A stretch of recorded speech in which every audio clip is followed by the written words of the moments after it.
India story is both a positive story, but also a story where perhaps more could be done. So it is a very positive story in the sense that we are now, our aspiration for India is 9 to 10% growth with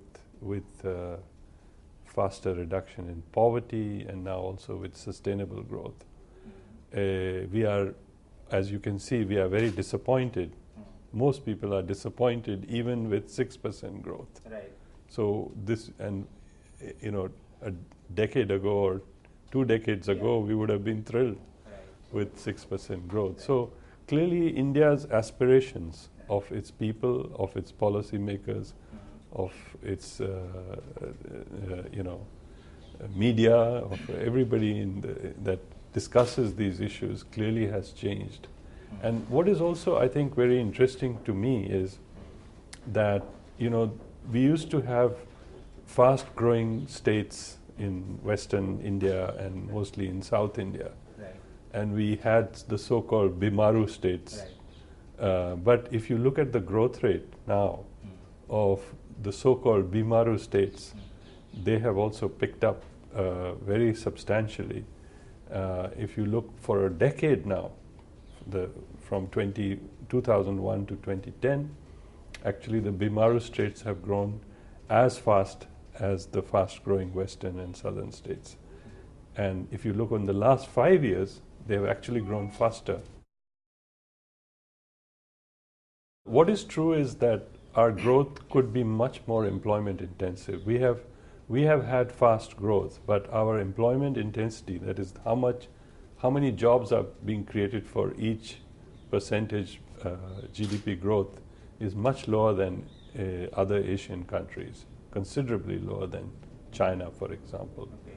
So we have to find a way to not just grow fast, but also make sure that people are getting jobs. And I think the big issue there is the fact that we have not focused as much on manufacturing job creation. And without manufacturing job creation, you really cannot make a big dent in poverty. So our poverty has gone down because of growth, but our poverty has gone down 3 times slower than China and 2 times slower than even Indonesia. We are now, we are not only losing FDI, in fact, our corporates are now moving money outside. So they are voting with their feet already. So we can't even blame the foreigners. So it is good that we have the FDI retail law discussion, but that should not distract also from the fact that there could be a lot of things we could be doing for our own investors here.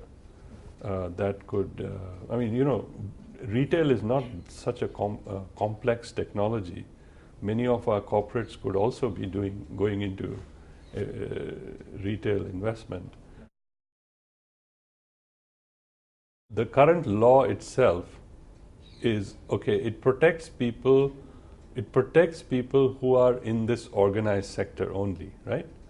So what do you find? What happens with this current law?